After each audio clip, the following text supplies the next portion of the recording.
Hi, welcome to AFTV News Daily with me, Cecil G, and I've got my guy James B with me. How are you? Yeah, good. How are you? No, I'm actually not good. I'm not good. We were having a good laugh just behind. We were having a good laugh. Sorry, we were looking at some memes and just trying to have a bit of a... I'm going to be honest, the internet's very funny, but I've just been taking in a lot of how Arsenal move of recent, James. And it's just frustrated me. I'm normally quite impartial. I'm quite good at just hearing the fans have their say and get their opinions. And just Cecil told me he had a big intro, so here it is. I've not heard any of this till now. Okay, no, they're just frustrating me. I think the Buendia thing really tipped me over the edge. I think it really did. No, honestly, because sorry, it did send a lot of Arsenal fans just nuts. Yeah, it like my Saturday, I was drinking. I was with my friends. I was out in the sun, and I was just like, "Why is everyone losing their head?" It's an embarrassment, right? It's the season hasn't even started, the new season, and I'm done with Arsenal Football Club already. That's where I'm at. That's literally where I'm at. Because let's go back to when obviously the Super League was created and whatnot. Terrible decision, terrible idea. Went down pretty quick. Cool, power to the fans. All well and good. Then we had the Kroenke saying we're going to communicate more. We're going to be with you more. You'll see more of us. That's not happened, right? We haven't seen them. But other clubs, no, don't. Let me keep going. Other clubs, like let's say Chelsea, they've brought their supporters into meetings. They got a supporter representative basically in their meetings, right? Mm-hmm. We've got the likes of Man City paying for the Champions League final fans to go over there. Man City will cover it, all expenses. Cool, nice gesture. Walsall Football Club, not a big club, but they've got in their new third kit, all the season ticket holders, their names on the third kit. Amazing. What a lovely gesture to the fans, the loyal fans. Amazing. Other clubs, there's loads of other clubs that are doing many things. But see us, Arsenal, we're slow at doing everything. We don't do nothing. It's getting me so angry. Obviously, we released Odegaard. They're saying that we're looking to sign him again. That's why we missed out on Buendia. No, bro, that's not okay. That's not okay. So I can only laugh, guys. I can only laugh. I can only smile and laugh because we're going to get into a lot of this, and I agree with you. Yeah, there's more, right? Oh, right there's more. Okay. The transfer window hasn't even opened yet, right? And we've lost Buendia. I'll just leave you to it. Yeah, it doesn't open until Wednesday, right? And we've lost Buendia already. So that like I said, it tipped me over the edge. And Emile Smith Rowe to Villa. That was a rumour. I'm sure it's not going to happen. But I'm just like, how are Villa beating us? How have they got more pulling power than Arsenal? They want Emile Smith Rowe. They've got Jack Grealish already. They've got a nice, solid centre. They're better centre mids than us. Let's be real. No, they've actually got better midfield than us. Right. And then, now they've got, so they're going to have Jack Grealish. I don't think Emile Smith Rowe is going to happen, but now they've got Buendia as well. And we're just getting pushed to the side. And it's just, it angers me. And fans are like, oh, you support Arsenal recently. I'm like, yeah, that's not a good season for you, was it? And I'm like, normally I have so much to come back with. But all I'm doing now is going back to our past. And I'm tired of it. I'm done with Arsenal already. Season hasn't started. Welcome to AFTV News Daily. Well, I'm glad do you feel better? Yeah, it's like therapy. I hope everyone watching as well, like this is a nice release because, like I said, I've been very quiet and partial and just trying to just take fans' opinions, hear what people have to say. But it's just like, this club is draining me again. The season hasn't even, we haven't even started pre-season yet.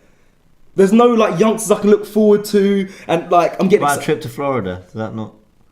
Yeah, that would make me happy, but I can't. That's not because of Arsenal. That's because of hopefully Robbie, if you're watching, will take us. But yeah, man, it's just annoying. I just can't believe that Arsenal, a big club that we are, we're losing out on players, and we keep getting linked to players I've never heard of. It's like Arteta goes, here's a list of players I want. He watches Robbie's transfer daily, and anyone that Robbie mentions, he goes to cross that one off now. Robbie's mentioned it, cross that one off. He goes for the most odd choices of players. Okay. Let me calm down. Right. Let's go into Welcome to News Daily. Cecil's got that off his chest. You've been feeling that all week, and I can tell that's been. And you literally said to me before the show, it's like, if we're going to the news and everything, I've got to have my say here. Yeah, so, man. Fair enough. All right, you got it out of the way. Listen, I echo everything you said. I'm not quite at the point where I'm like done with the Arsenal Football Club. The 21-22 season is done. Listen, Arsenal are operating horrendously right now. And that, in part, is a big part of what we're going to talk about today.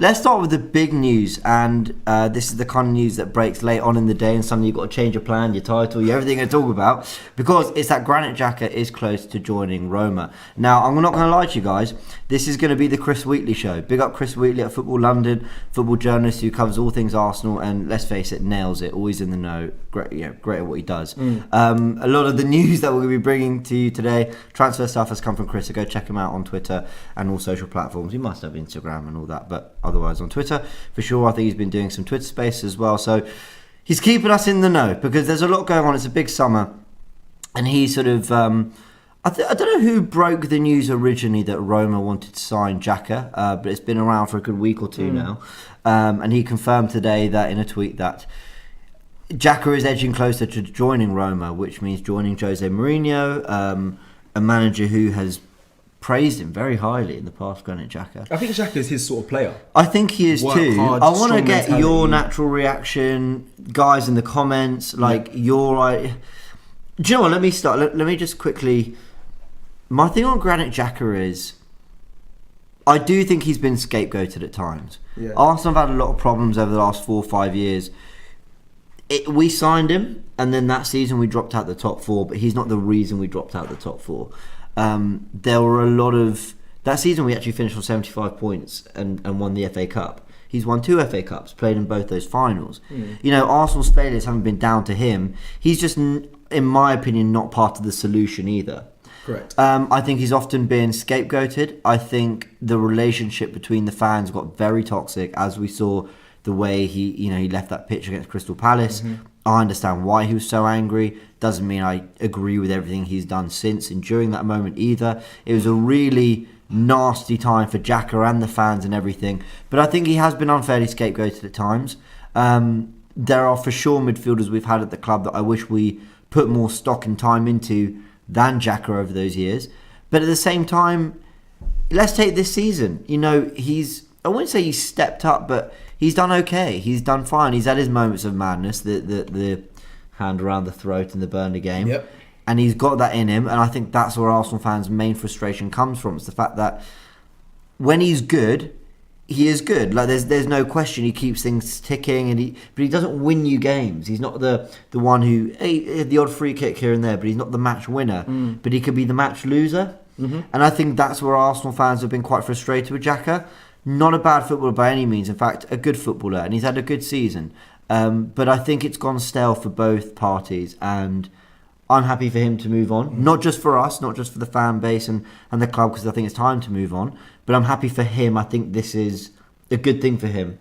And I just kind of hope that on the back of actually a very decent season, you know, metaphorically, fans and Xhaka can sort of shake hands and part ways. But maybe I'm being hopeful. I know there's Xhaka lovers and there's Xhaka haters, but that's just my kind of take on it all. Okay, interesting. What about you? For me, we'll get to the comments in a second as well. Thank you everyone tuning into the chat. We'll get to you guys. But for me on Xhaka, like I said, it's time for him to move on. For me, I'm looking for leaders in the dressing room. He's deemed to be a leader, but when I saw us in the past seasons, we haven't had much leadership within the team. And I know Arteta says he is a leader. I don't believe he is. He's a captain of his country.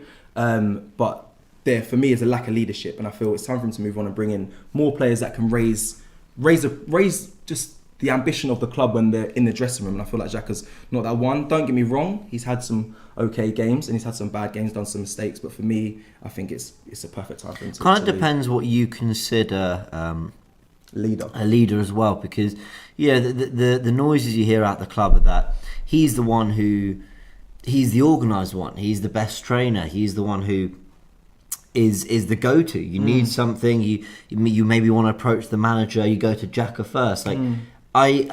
You hear things that kind of make you understand why a manager would want to employ him as the captain for 99% of the time, which isn't spent on a football pitch. But us as fans, we only really care about what they do on the pitch. That's for me. When I was playing, like for a leader, for me, yes, correct, authoritative. You can go as a young player, you can speak to them, they can go to the manager. However, I also respect a leader to be a sense of your performances have to be at a level that I want to aspire to. When I come into the dressing room, I need to see that he's the man that's setting the bar here. Like that's the level I need to reach to. And I feel like Xhaka didn't really have that. And even in the sense of that time when he went to the fans, took off at Crystal Palace, took off his shirt and whatnot and swore us, like that. He was getting a lot of abuse from fans. He was. But it's just, I just don't think, for me personally, that's not the leader that we need in the dressing room right now. We need to definitely up it going forward at Arsenal. So to kind of round that. I'm interested in what the comments are saying. We've got quite a few super chats. I think, should we take them? Let's go. So we've got Lupert Francis Ataid says, guys, I've watched AFTV Daily earlier, and Robbie was saying that Neves is being seen as a 10, but Neves most likely as be partner to Partey. And Neves has goals, long range goals. We need a 10, right back, left back, centre defensive mid. I think we'll get into. We'll address all that kind of a bit later for sure. While you're looking for more comments, I just with that Granit Xhaka and that Palace thing, it was really nasty. And I wasn't in the ground. I know people who were in the ground, and I've had lots of differing reports as to what happened. Some said, look, some were abusive, but most people booed. I heard some of the fans were quite. I'm going to say something a little controversial here. I would never want fans to do this, but fans are allowed to boo. They're not allowed to abuse. They're not allowed to. I mean, that is horrendous. And actually, some of the social media stuff is absolutely disgusting. But fans are allowed to boo. They're allowed to let them, the players, the manager, the club know how they feel about what they're seeing on the pitch. So if it was like 95% boos and it was just the odd idiot, because we've been seeing in football fandom, literally in the last few England games, that you get idiots. We know that for a fact. Yeah. So you kind of got to sometimes discount the minority and look at the bigger picture. But it was a really nasty situation, and I really did feel bad for him that it happened, despite kind of what was going on at the time and the way he was playing and everything. He's what a redemption arc for him. I actually respect him, to stay and try and change the narrative. Came back, and he did. Played really well. Won the FA Cup, but and he was important in both cup finals against Chelsea. He played. He was very, very good in those games. I think he got overlooked for that 2017 final when people were talking about man of the match and kind of who were the people talked about Xhaka Holding being brilliant and all that. I thought Granit Xhaka was superb at that day as well, and I think sometimes when he has been very good, he's not been given the credit he deserves. But I think Mourinho's a good fit for him. I think he is a good fit for him. In a nutshell, for me, I think he's reached his maximum here at Arsenal. I don't see him, like I said, taking the club any further. So it's right for him to move and continue his sustained career with Mourinho. Yeah, fair enough. Daniel Eglinton says, I think when Xhaka goes, the Basuma Mill will go into full effect. Basuma, Neves and Partey as a midfield, I'd be happy with in our current state. Yeah, potentially. I think it's going to be very interesting how the club responds to losing Granit Xhaka in terms of who they target and what they go for. So, yeah, it's going to be fascinating. Okay, you've got Christian G. I'm just reading names because I don't want to be baited here. You guys should take a look at Diego Lainez from Real Betis. He's young and talented midfielder. He had an amazing game last night with Mexico. Okay, yeah, I've heard of him. I mean, the best thing Arsenal can do, if we are in this window where it's going to be 40 million for a Buendia, and we're going to get onto that next, I think looking at other leagues, looking at other countries, and seeing where the next Martinelli is definitely a good thing. I'm always a big fan of buying within the country, players who understand what have been in the league. I just feel they kind of hit the ground running a bit quicker. I agree. But it's everything in balance and moderation. Yeah, it's difficult because I always say that, and then William came and it's just like exactly.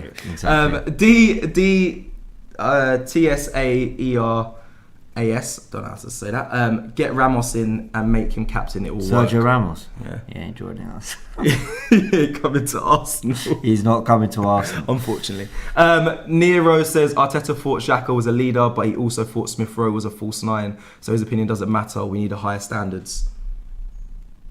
Maybe some truth in that. There is definitely some. Hey, Nero. There is some truth in that. Some truth in that. There is some truth in that. Right. Should we move on to the Buendia stuff now? Yes. Cecil very passionately touched on it. I actually missed out on some bits. Sorry to hold you like that. Luis Campos as well. Sorry, just quickly. Missing out on Luis Campos, I think. I was just thinking, it enrages this club, it infuriates me. Really structured and planned this. Sorry, guys. I keep trying to hold it down. But yeah, just missing out on a guy like him as well to take this club further.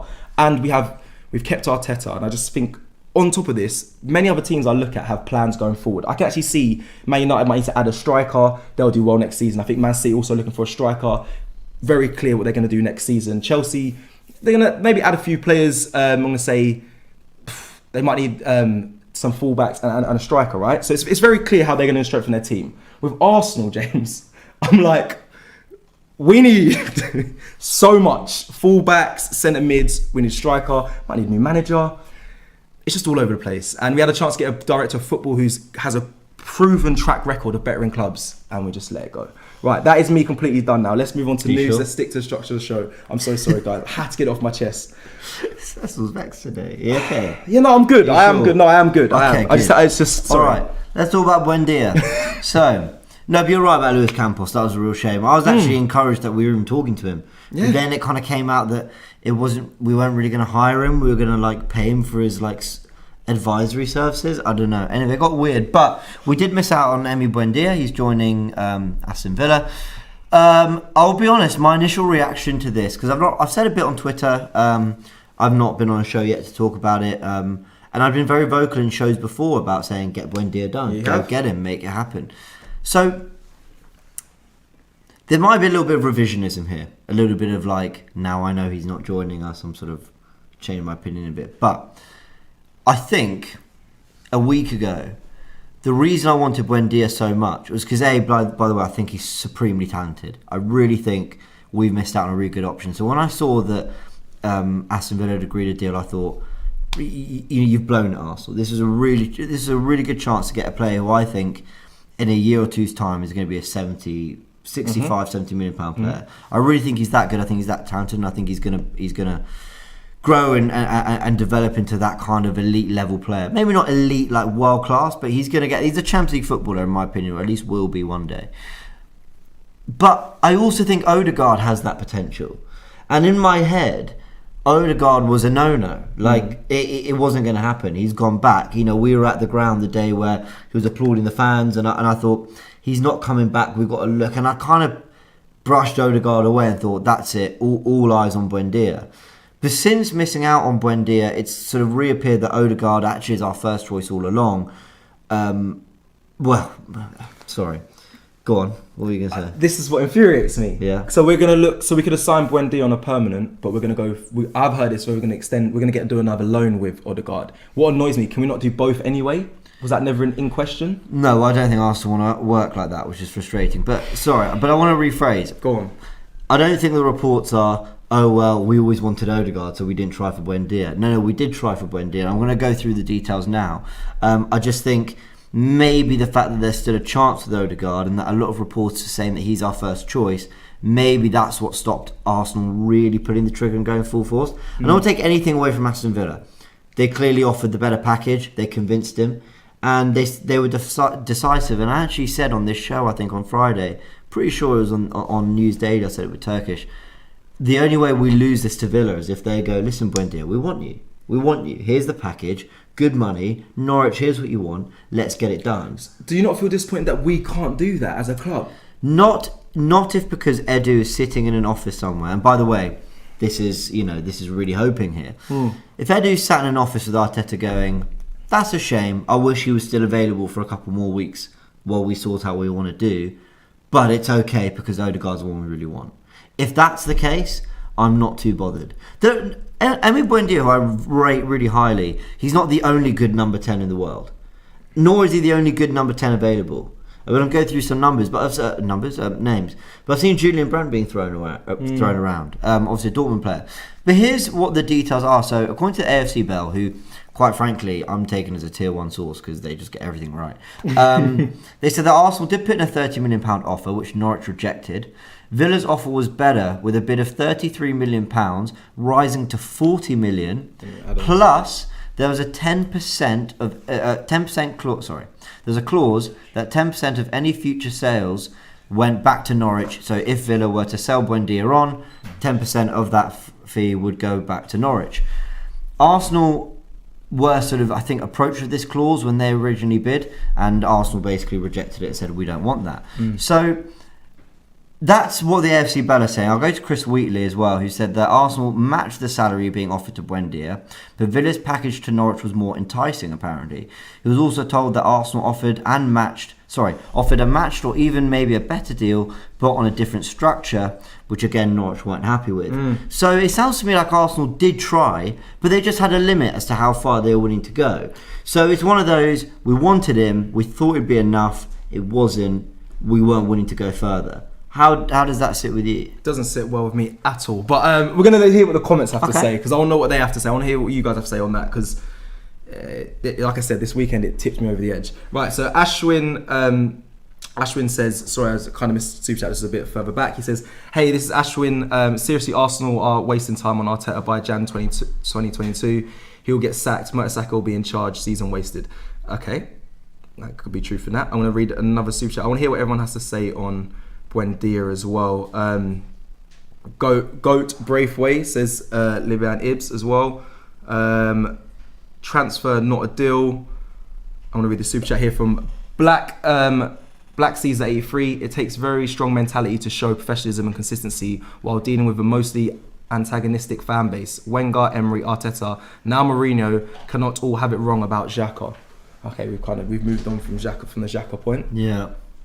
I'm just going to take some last little few. We're laughing at joking about the club now. So. According to various other, as I said, various reporters are saying that Martin Odegaard is the first choice. And James Benge also said that Calhanoglu, I believe is a free transfer from AC Milan this summer, is available as well. So this is what I mean. There are options out there. I don't think Arsenal need to panic on this.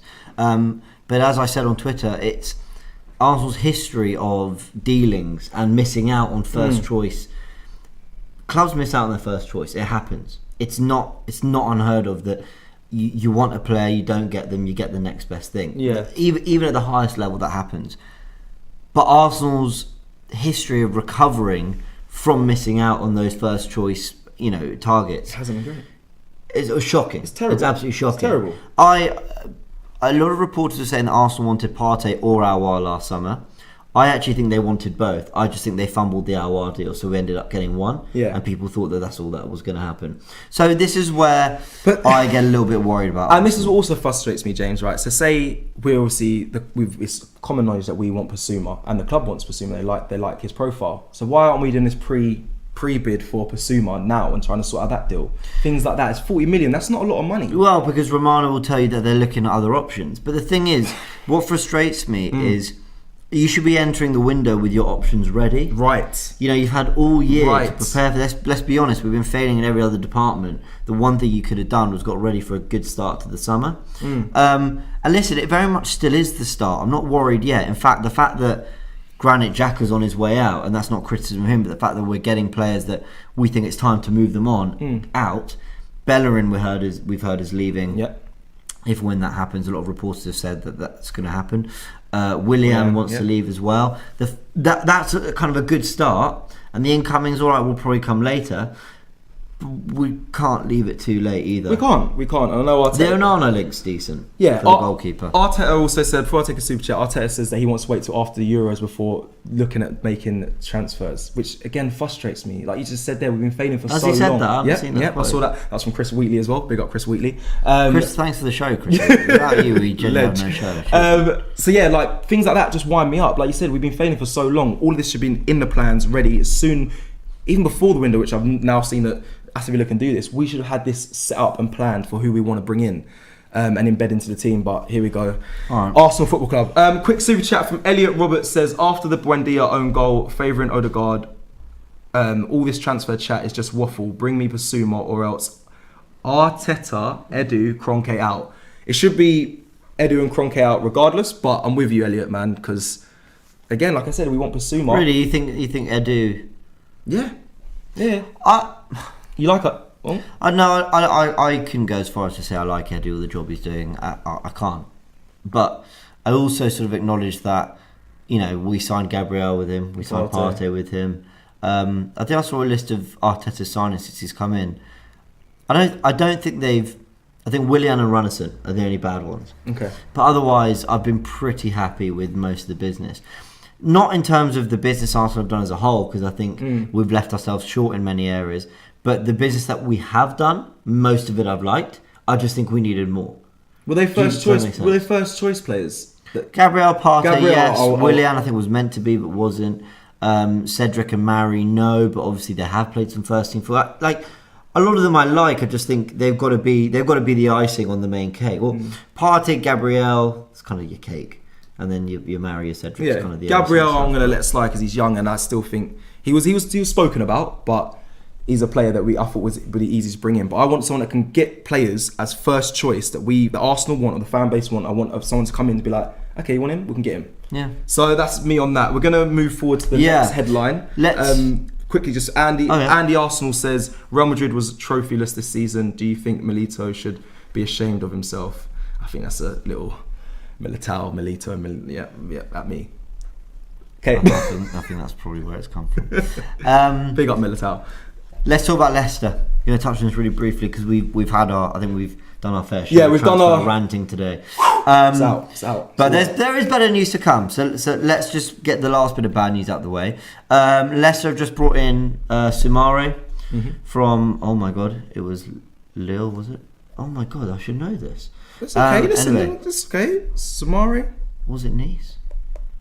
This is bad. Comment section, let me know. I'm convinced it was Lille. They'll let you know. Anyway, they brought in Soumare and they're on the brink of bringing on Odsonne Edouard from Celtic. I do know that one. Listen, they're not necessarily players I definitely wanted. I think they're players we've been linked with in the past that I'd have liked. I think they're players that would probably improve on some of our options in those areas. But it's not really the players. It's more that Leicester are out doing their business. Quickly, done. Wrapping it up. How funny. Arsenal did their business quick. Wrapping it up quick. But listen, people need to realise that if you've got your Cities and your Liverpools here and your Leicesters kind of here with, a bit below United, a bit below Chelsea, a bit above Spurs and whatever, and we're here, Leicester just did this. They just pulled away from us. They've just added to their squad. The depth is a little bit more there than it was before. And they've probably improved their starting 11. Actually, does Soumare start with Tielemans indeed? I don't know, but the point is, he probably starts for us. Yeah. And this is my frustration, is that it should be us being proactive. Liverpool have snapped up Konate, done. Yep. Easy. Yep. So what have we been doing? Yep, anyway, I've done my ranting. Because I was going to add on to that. Quickly talking about transfers as well. Just if anyone, you guys check out Transfer Daily with Robbie every morning. Quickly just talk on the main topic. Ruben Neves. Yeah. Potentially coming to Arsenal. I knew he was at Lille. Trust yourself. Neves, thoughts? Would you like to see him? I'm going to be really honest. No, not really. If he came in as a squad player, he's going to be our backup holding midfielder. Or he's a decent player. Look, he's done well since he's come into the league. I definitely think he's talented. I just don't think he's necessarily what we need. I think we need a little bit more dynamism and a little bit more flair in midfield. Yeah, I'm underwhelmed. What about you? No, I'm kind of with you, James. I'm with you. I think I want the targets that we first went out for. Obviously, there's going to be other options that are better, but for me, he doesn't fit in. And I think there was someone said in the comments there, he's been put as he's a 10, but they want to play him next to Partey. That for me doesn't sit. No, see, I think he is more of a holding. Do you know what? When Arteta became a holding midfielder, they're weirdly comparable in that. I mean, Neves is better. Don't get me wrong. Arteta in his prime was decent. Neves is a kind of sit in front of the defence, really good range of, well, I was going to say shot, but range of passing. He does have a good range to be fair, yeah. And he's got a bit of skill to get by, but he's not. It goes back to whether Arteta's going to play Partey as a holding midfielder and have two more flair midfielders around him, or whether Partey is going to be the box to box in a 4-2-3-1, and then Neves is the holding midfielder. I wouldn't hate that. I wouldn't love it either. I'd rather Bissouma. If you get both, and I'm one of these people. If you get Bissouma, I can stomach the Neves one better more because I'm like, okay, I know he's probably not starting every game. He's going to play the games where maybe we've got more possession. I can kind of see.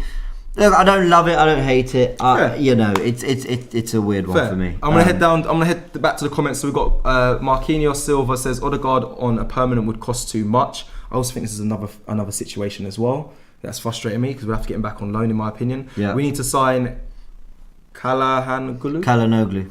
Thank you very much. Or Çalhanoğlu. Is it Cha or Ka? Can someone let me know? I'm not going to butcher that I think it's Çalhanoğlu. Or Matthias Pereira, Bissouma, a striker cheap and a right back, and sell Xhaka, Bellerin and Laka and Aubameyang. Wow. I wouldn't put Oba in that person. It's a big old change. I like to keep Laka, but I mean, I think it's probably best we didn't.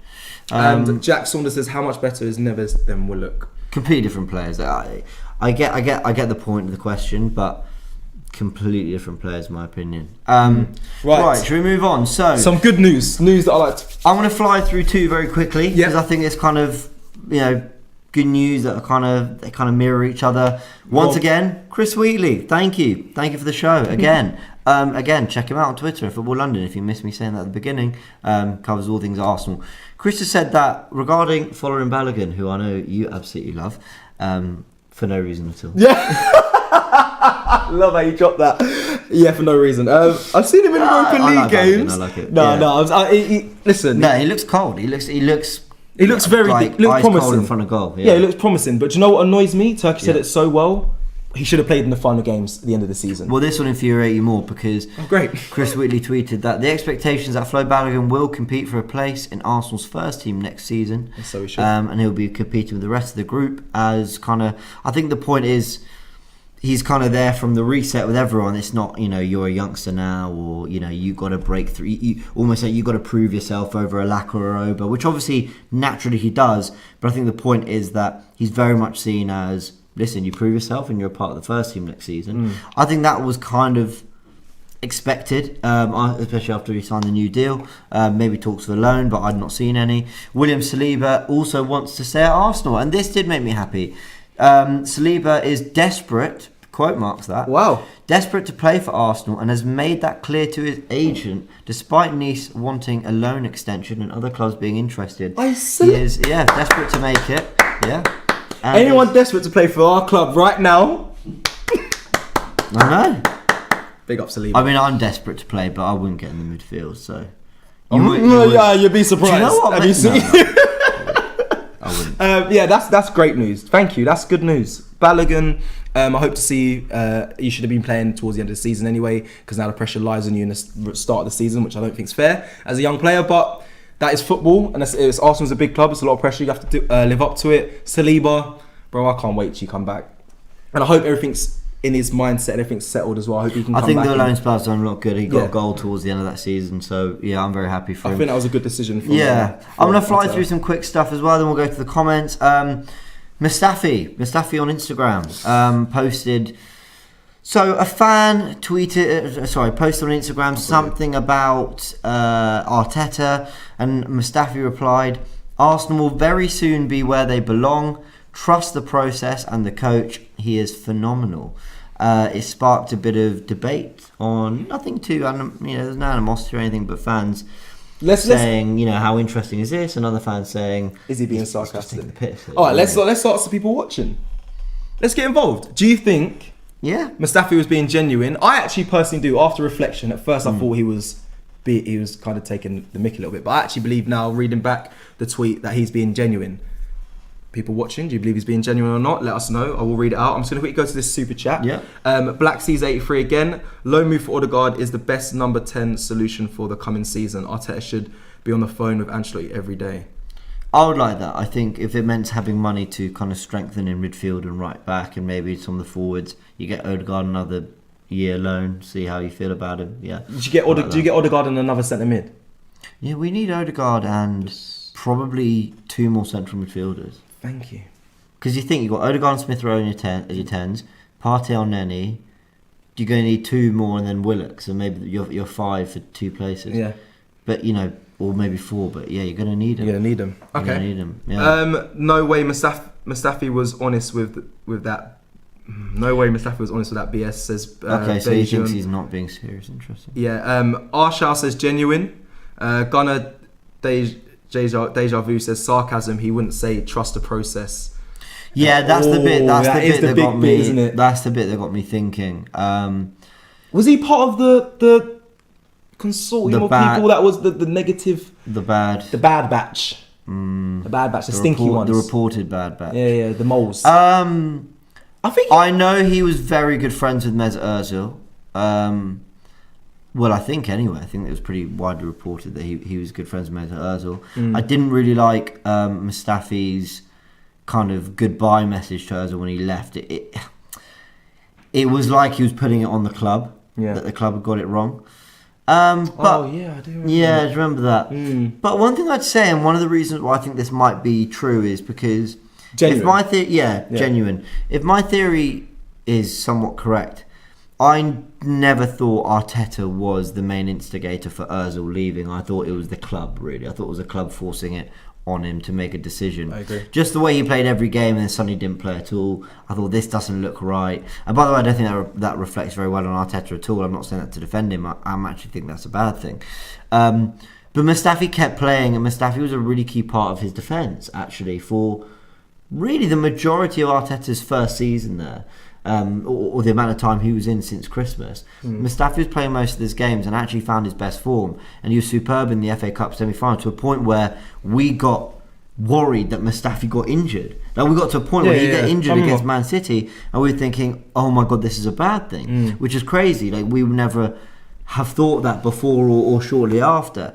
So I do think Mustafi actually, there might be a part of him that thinks I played some of my best football at Arsenal under Arteta, and maybe it is genuine. I also, you've moved on, you're not at the club, you haven't been for a while. It'd be so petty to post something like that. Well, but maybe he has. Maybe that he's chosen violence. Maybe he woke up on violence. Juice World Tour says Mustafi was mocking it because he got sold. RZ 1020 says he's trolling. We bought out his contract. Like, he had it easy. Let's have it right. Like, he was allowed to go. He got. Like, we didn't force him or shove him in the reserves. He was allowed to go. Yeah, he got a nice treatment being exited out of the club, in my opinion. And it could have been maybe there's stuff we don't know, but it seemed alright to me. Andy Arsenal says get rid of El Neni and Xhaka, get in Pasuma and Ruben Neves, and put Emil Smith-Rowe on the 10 role. Buy a backup Emil Smith-Rowe or the guard, and let Emil Smith-Rowe develop in the role for the future. Stop playing him on the left mid, Arteta. Okay.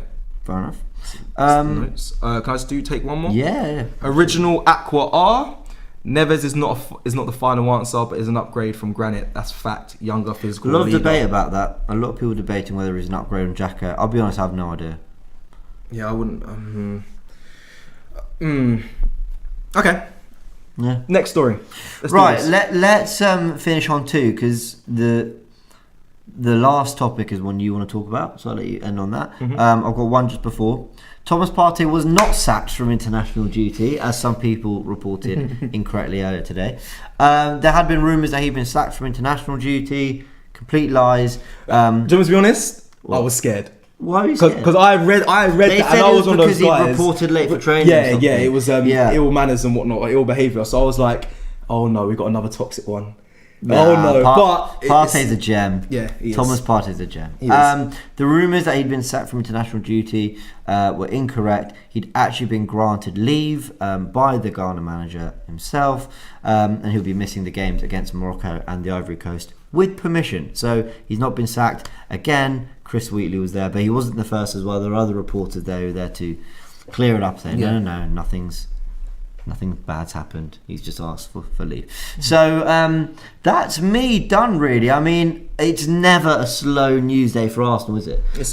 We started doing this on Thursday. We've done Thursday, Friday, Monday. We're here every single weekday, live at 7 p.m.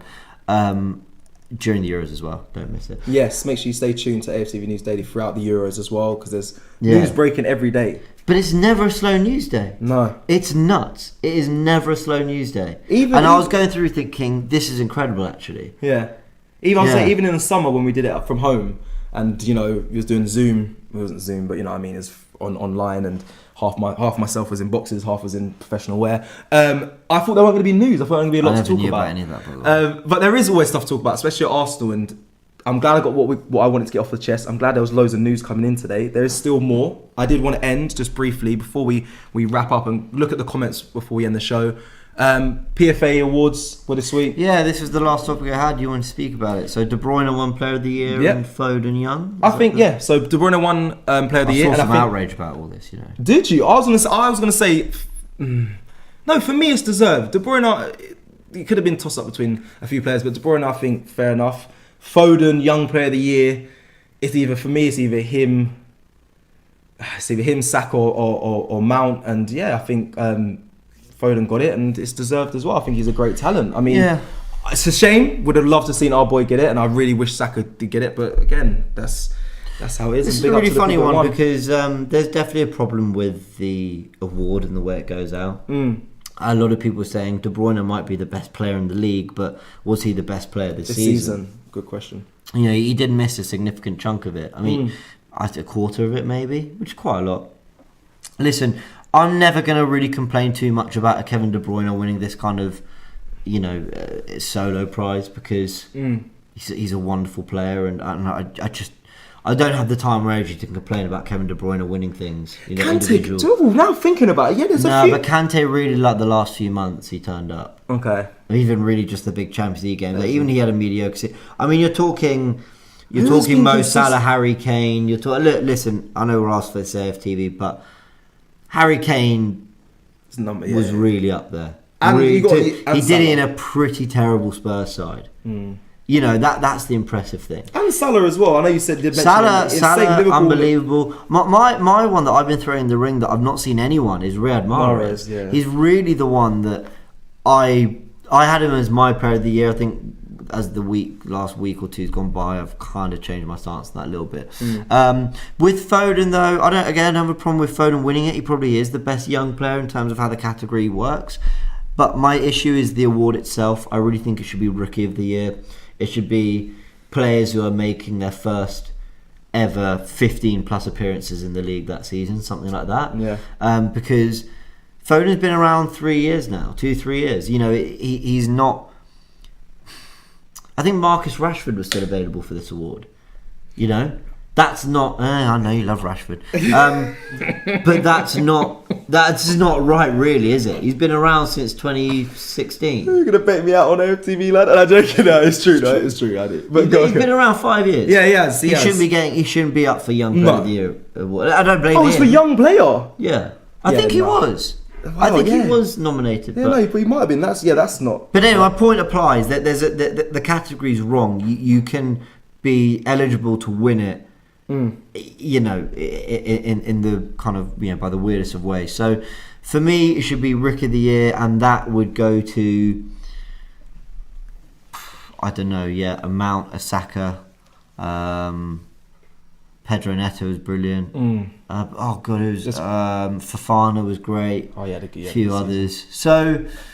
Yeah, that's kind of my thoughts on that. But anyway, like I said, before we wrap up, I'm going to quickly just head over to some of the comments. Damajo Jedi 77 says, "Why not Aouar?" So I think people were talking about Neves, Aouar. I'd rather Aouar. I think he's a bit more. He's a bit more progressive. Oh yeah, more than Neves. Better on the ball. Nice. Yeah. Okay, but I'm just going to go with Aouar's obviously stats. He got 7 goals last season, 3 assists. Hadn't had the greatest of seasons this season, in my opinion, or last season, but the season before he had a really good season before that, in the 2019-2020 season. So for me, I know Robbie's a big fan of Aouar as well. I like him, but it'd be nice. It'd be nice to have him. I'm gonna be honest. First choice, as you can tell from my race at the start of the show, Buendia, and I'm sad that we let him go. We didn't let him go, but we didn't get him. That. We lost him. Yeah, very true. Premier League proven, good numbers, had a good season, and people can say it's in the Championship, but to get through a full season. Everyone stop disrespecting the Championship. So seriously. Ezri Konsa has been excellent for Aston Villa, came from the Championship. It's time we start taking that league a little bit more seriously for recruitment, for identifying positions. Maybe not the top targets, but we've got to look at it more seriously, in my opinion. But yeah. Okay, I think we're done. Yeah, I think we're done. That was good. Lots of news today. Just to recap really quickly, Partey wasn't sacked. As heard, I'd never heard of being sacked from international duty either. Saliba wants to stay. Balogun's going to have a chance to the first team. Leicester are closing on their second signing. Come on, Arsenal, wake up. Why we lost Buendia? Go check out the AFC Bell and Chris Wheatley. And Granit Xhaka is on the brink. I mean, I've got Twitter here. I'm refreshing, and loads of people now reporting. Granit Xhaka's on the brink. £20 million after performance-related add-ons potentially. Okay, well. Ladies and gentlemen, thank you so much for watching AFC News Daily. And don't forget, Kroenke out. And also don't forget, we're going to be here every day at this time, giving you the news from Arsenal throughout the day. Peace. We'll see you again very soon.